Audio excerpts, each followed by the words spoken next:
Hello friends, Advi classes में आपका स्वागत है।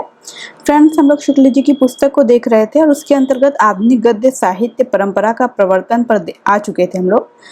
इसको इन्होंने 3 उत्थान में बांटा है। प्रथम और द्वितीय उत्थान हम लोगों ने अपने पिछले वीडियोस में देख लिया है।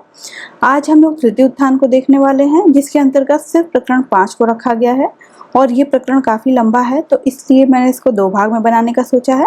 आज हम लोग भाग 1 को देखेंगे और इस प्रकरण का नाम है गद्य साहित्य की वर्तमान गति। तो चलिए शुरू करते हैं। इस तृतीय उत्थान में हम वर्तमान काल में पहुंचते हैं, जो अभी चल रहा है। उपन्यास के क्षेत्र में देखिए तो एक ओर प्रेमचंद्र ऐसे प्रतिभाशाली उपन्यासकार हिंदी की कीर्ति का देश भर में प्रसार कर रहे हैं, दूसरी ओर कोई उनकी भरपेट निंदा करके टॉलस्टॉय का पापी के प्रति घृणा नहीं दया वाला सिद्धांत लेकर दौड़ता है।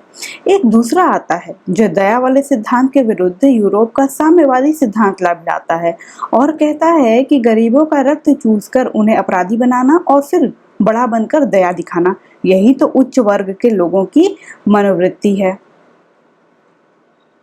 एक और स्वर्गीय जयशंकर प्रसाद जी अपने नाटकों द्वारा यह साफ झलका देते हैं कि प्राचीन ऐतिहासिक वृत्ति लेकर चलने वाले नाटकों की रचना के लिए काल विशेष के भीतर के तथ्य बटोरने वाला कैसा विस्तृत अध्ययन और उन तथ्यों अनुमित सामाजिक स्थिति के सजीव ब्यौरे सामने खड़ा करने वाली कैसी सूक्ष्म कल्पना चाहिए। दूसरी ओर कुछ लोग ऐसे नाटकों के प्रति उपेक्षा का सा भाव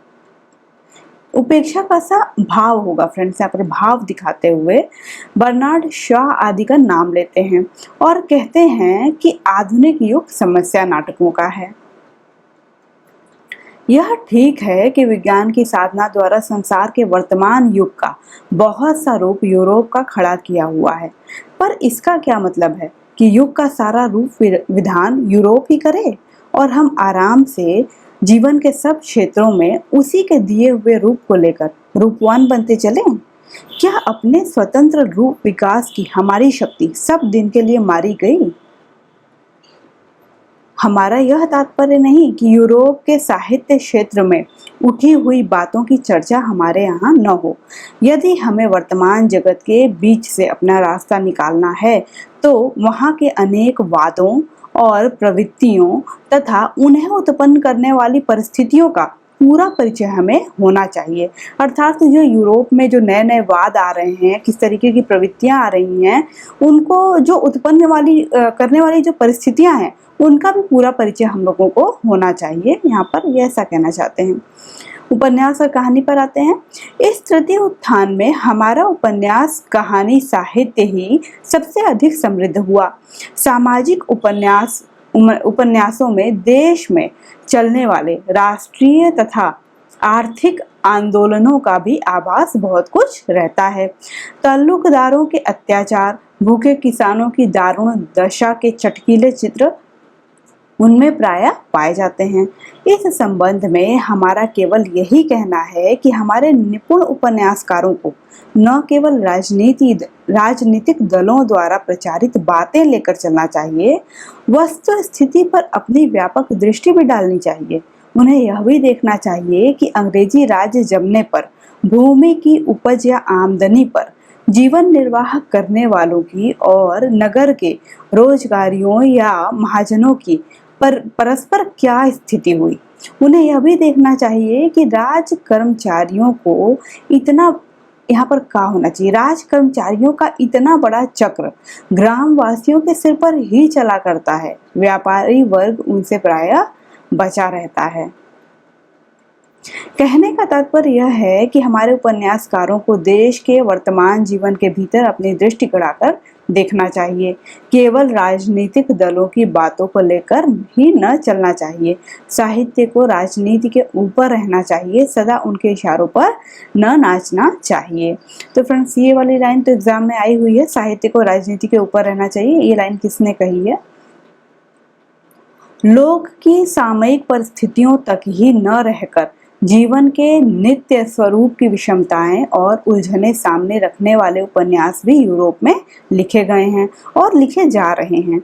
जीवन में कुछ बातों का जो मूल्य चिरकाल से निर्धारित चला आ रहा है, जैसे पाप और पुण्य का, उनकी मीमांसा में भी उपन्यास प्रवृत्त हुआ है। इस प्रकार उपन्यासों का लक्ष्य वहां क्रमशः ऊंचा होता गया है, जिनसे जीवन के नित्य स्वरूप का चिंतन और अनुभव करने वाले बड़े बड़े कवि इधर उपन्यास के क्षेत्र में काम करते दिखाई देते हैं। बड़े हर्ष की बात है कि हमारे हिंदी साहित्य में भी बाबू भगवती चरण वर्मा ने चित्रलेखा नाम का इस ढंग का एक सुंदर उपन्यास प्रस्तुत किया है। तो फ्रेंड्स, ये भगवती चरण वर्मा का जो चित्रलेखा उपन्यास है, ये कई बार पूछा जाता है, और इसके अंतर्गत है क्या? इसके अंतर्गत पाप और पुण्य की चर्चा की गई है। ठीक है, तो ये ध्यान में रखना है। प्रेमचंद्र जी के उपन्यासों में भी निम्न और मध्यम श्रेणी के गृहस्थों के जीवन का बहुत सच्चा स्वरूप मिलता रहा है, पर इधर बहुत से ऐसे उपन्यास सामने आ रहे हैं जो देश के सामान्य भारतीय जीवन से हटकर बिल्कुल यूरोपीय रहन सहन के सांचे में ढले हुए एक बहुत छोटे से वर्ग का जीवन चरित्र ही यहाँ से वहां तक अंकित करते हैं। उनमें mister, Mrs, miss, professor, hostel, club इत्यादि ही सामने आते हैं। यह ठीक है कि अंग्रेजी शिक्षा के दिन दिन बढ़ते हुए प्रचार से देश के आधुनिक जीवन का यह भी एक पक्ष हो गया है, पर सामान्य पक्ष नहीं है। भारतीय रहन सहन, खान पान, रीति व्यवहार प्रायः सारी जनता के बीच बने हुए हैं। तो ये बस ये कहना चाहते हैं कि बस पूरी तरह से यूरोप की चीज़ों को ही फॉलो नहीं करना चाहिए, अपना क्या भारतीयता जो है उसको नहीं छोड़नी चाहिए। यहाँ पर यही बातें ये कह रहे हैं। वर्तमान काल में ऐतिहासिक उपन्यास के क्षेत्र में केवल बाबू वृंदावन लाल वर्मा दिखाई दे रहे हैं, जिन्होंने भारतीय इतिहास के मध्य युग के प्रारंभ में बुंदेलखंड की स्थिति लेकर गढ़कुंडार और विराटा की पद्मिनी नामक दो बड़े सुंदर उपन्यास लिखे हैं। विराटा की पद्मिनी की कल्पना तो अत्यंत रमणीय है। इस तृतीय उत्थान का आरंभ होते होते हमारे हिंदी साहित्य के उपन्यास का पूर्ण विकसित और परिष्कृत स्वरूप लेकर स्वर्गीय प्रेमचंद्र जी आए। द्वितीय उत्थान के मौलिक उपन्यासकारों में शील वैचित्र की उद्भावना नहीं के बराबर थी। प्रेमचंद्र जी के ही कुछ पात्रों में ऐसे स्वाभाविक ढांचे की व्यक्तिगत विशेषताएं मिलने लगी, जिन्हें सामने पाकर अधिकांश लोगों को यह भासित होता कि कुछ इसी ढंग की विशेषता वाले व्यक्ति हमने कहीं न कहीं देखे हैं। प्रेमचंद्र की सी चलती और पात्रों के अनुरूप रंग बदलने वाली भाषा भी पहले नहीं देखी गई थी। अंतः प्रकृति या शील के उत्तरोत्तर उद्घाटन का कौशल भी प्रेमचंद्र जी के दो एक उपन्यासों में, विशेषतः गबन में देखने में आया है। ठीक है, मतलब अंतः प्रकृति और शील का जो उत्तरोत्तर उद्घाटन होता है, किस तरीके से धीरे धीरे इंसान का व्यवहार खुल के सामने आता है, तो ऐसा गबन में देखने में आता है। उपन्यासों से भी प्रचुर विकास हिंदी में छोटी कहानियों का हुआ है। कहानियां बहुत तरह की लिखी गईं, उनमें अनेक प्रकार के रूप रंग प्रकट हुए। इसमें तो कोई संदेह नहीं कि उपन्यास और छोटी कहानी दोनों के ढांचे हमने पश्चिम से लिए हैं भी ये ढांचे बड़े सुंदर। छोटी कहानियों के जो आदर्श और सिद्धांत अंग्रेजी की अधिकतर पुस्तकों में दिए गए हैं, उनके अनुसार छोटी कहानियों में शील या चरित्र विकास का अवकाश नहीं रहता। पर प्रेमचंद्र की एक कहानी है बड़े भाई साहब, ये 1934 में आई हुई कहानी है बड़े भाई साहब, जिसमें चरित्र चित्रण के अतिरिक्त कुछ है ही नहीं। तो अर्थात ये जो सिद्धांत अंग्रेजी उपन्यास पुस्तक के अंतर्गत बताए गए हैं, तो वो सही है ऐसा जरूरी नहीं है। यहाँ पर बस ये बताना चाहते हैं कि इन लोगों ने कहा कि जो शील और चरित्र विकास जो होना चाहिए कहानी में, वो छोटी कहानियों में संभव नहीं है, जबकि प्रेमचंद्र ने अपनी कहानी में इसको सार्थक करके दिखाया। जिस संग्रह के भीतर यह कहानी है, उसकी भूमिका में प्रेमचंद्र जी ने कहानी विकास को बड़ा भारी कौशल कहा है। तो फ्रेंड्स, ये क्वेश्चन बन सकता है कि कहानी विकास को बड़ा भारी कौशल किसने कहा है? तो प्रेमचंद जी ने कहा है। और यहाँ पर देखिए लिखा है जिस संग्रह के भीतर यह कहानी है, अर्थात ये बड़े भाई साहब कहानी जिस संग्रह के भीतर है, ये मानसरोवर भाग 1 के अंतर्गत ये कहानी रखी गई है। छोटी कहानियों के जो छोटे मोटे संग्रह निकलते हैं उनमें भूमिका के रूप में अंग्रेजी पुस्तकों से लेकर कुछ सिद्धांत प्रायः रख दिए जाते हैं। यह देखकर दुख होता है, विशेष करके तब जब उन सिद्धांतों से सर्वथा स्वतंत्र कई सुंदर कहानियां उन संग्रहों के भीतर ही मिल जाती हैं। तृतीय उत्थान में हमारे उपन्यासों के ढांचे में भी कुछ परिवर्तन हुआ। परिच्छेदों के आरंभ में लंबे लंबे काव्यमय दृश्य वर्णन जो पहले रहा करते थे बहुत कम हो गए। पात्रों के भाषण का ढंग भी कुछ अधिक स्वाभाविक और व्यवहारिक हुआ। उपन्यासों को काव्य के निकट रखने वाला पुराना ढांचा एक बारगी छोड़ दिया गया। छोड़ा क्यों जाए? उसके भीतर हमारे भारतीय कथात्मक गद्य प्रबंध के स्वरूप की परंपरा छिपी हुई है। यूरोप उसे छोड़ रहा है, छोड़ दे।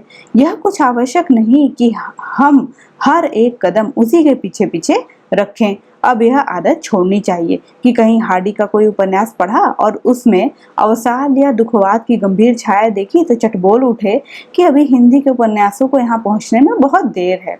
बौद्धों के दुखवाद का संस्कार किस प्रकार जर्मनी के शोपेनहावर से होता हुआ हार्डी तक पहुँचा, यह भी जानना चाहिए। उपन्यासों और कहानियों के सामाजिक और ऐतिहासिक ये दो भेद तो बहुत प्रत्यक्ष हैं। ढांचों के अनुसार जो मुख्य तीन भेद कथा के रूप में, आत्मकथा के रूप में और चिट्ठी पत्री के रूप में किए गए हैं, उनमें से अधिकतर उदाहरण तो प्रथम के ही सर्वत्र हुआ करते हैं। द्वितीय के उदाहरण भी अब हिंदी में काफी हैं, जैसे दिल की आग जीपी श्रीवास्तव का है, और तृतीय के जो उदाहरण हैं वो हिंदी में बहुत कम पाए जाते हैं, जैसे कि चंद हसीनों के खतूत। अर्थात ये जो चंद हसीनों के खतूत है वो किस शैली में लिखा गया है? वो चिट्ठी पत्री में लिखा गया है, ठीक है। और ये जो दिल की आग है ये किसमें लिखा गया है? ये आत्मकथा के रूप में लिखा गया है। कथा वस्तु के स्वरूप और लक्ष्य के अनुसार हिंदी के अपने वर्तमान उपन्यासों में हमें ये भेद दिखाई पड़ते हैं। देखिए किस तरीके के उपन्यास हैं। घटना व चित्र प्रधान अर्थात केवल कौतूहलजनक, जैसे जासूसी और वैज्ञानिक आविष्कारों का चमत्कार दिखाने वाले। इनमें साहित्य का गुण अत्यंत अल्प होता है, केवल इतना ही होता है कि ये आश्चर्य और कौतूहल जगाते हैं। तो जो उस समय उपन्यास लिखे जाते थे वो कुछ इन प्रकार के होते थे। देखिए यहाँ पर पहला तो घटना व चित्र हो गया, दूसरा है मनुष्य के अनेक पारस्परिक संबंधों के मार्मिकता पर प्रधान लक्ष्य रखने वाले, जैसे कि प्रेमचंद्र जी का सेवा सदन निर्मला, गोदान, विश्वम्भरनाथ कौशिक का माँ और भिखारिणी, प्रताप नारायण श्रीवास्तव का है विदा, विकास, विजय, चतुर्सेन शास्त्री जी का है हृदय की प्यास। अगला है समाज के भिन्न भिन्न वर्गों की परस्पर स्थिति और उनके संस्कार चित्रित करने वाले, जैसे कि प्रेमचंद्र जी का रंगभूमि, कर्मभूमि, प्रसाद जी का कंकाल और तितली। छात्रवृत्ति अथवा शील वैचित्र और उसका विकास क्रम अंकित करने वाले, जैसे कि प्रेमचंद्र जी का ही है गबन, जयनेंद्र कुमार का है तपोभूमि और सुनीता। भिन्न भिन्न जातियों और मतानुयायियों के बीच मनुष्यता के व्यापक संबंध पर जोर देने वाले, जैसे राधिका रमण जी का है राम रहीम।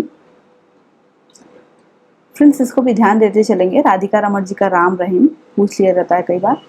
समाज के पाखंड पूर्ण कुत्सित पक्षों का उद्घाटन और चित्रण करने वाले, जैसे कि उग्र जी का है दिल्ली का दलाल और सरकार तुम्हारी आंखों में, बुधुआ की बेटी, ये सारा उग्र जी का है उपन्यास। बाह्य और अभ्यंतर प्रकृति की रमणीयता का समन्वित रूप में चित्रण करने वाले सुंदर और अलंकृत पदविन्यास युक्त उपन्यास है, जैसे चंडी प्रसाद जी का है मंगल प्रभात, ठीक है। अनुसंधान और विचार करने पर इस प्रकार की और दृष्टियों से भी कुछ भेद किए जा सकते हैं। सामाजिक और राजनीतिक सुधारों के जो आंदोलन देश में चल रहे हैं उनका आभास भी बहुत से उपन्यासों में मिलता है। अब आगे हैं छोटी कहानियां। जैसा ऊपर कहा जा चुका है कि छोटी कहानियों का विकास तो हमारे यहाँ और भी विशद और विस्तृत रूप में हुआ और उसमें वर्तमान कवियों का भी पूरा योग रहा है।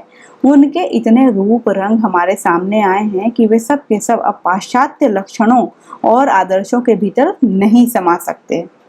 हिंदी में जो कहानियां लिखी गई हैं स्थूल दृष्टि से देखने पर वे इन प्रणालियों पर चलती दिखाई पड़ती हैं।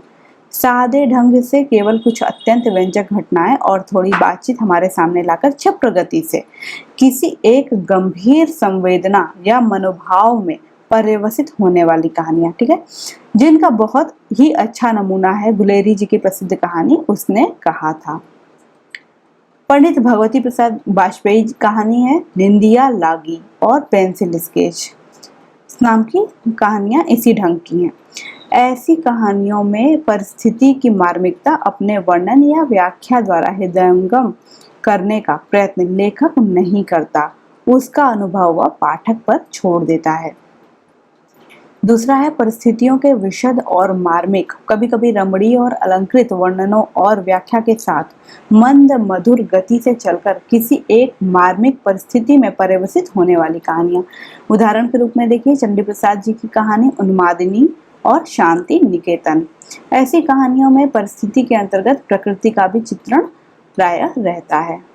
उक्त दोनों के बीच की पद्धति करके चलने वाली, जिनमें घटनाओं की व्यंजकता और पाठकों की अनुभूति पर पूरा भरोसा न करके लेखक भी कुछ मार्मिक व्याख्या करता चलता है, जैसे कि प्रेमचंद जी की कहानियां, विश्वम्बर नाथ कौशिक जी की कहानियां हो गई, जनार्दन प्रसाद झा की कहानी इसी पद्धति की होती है।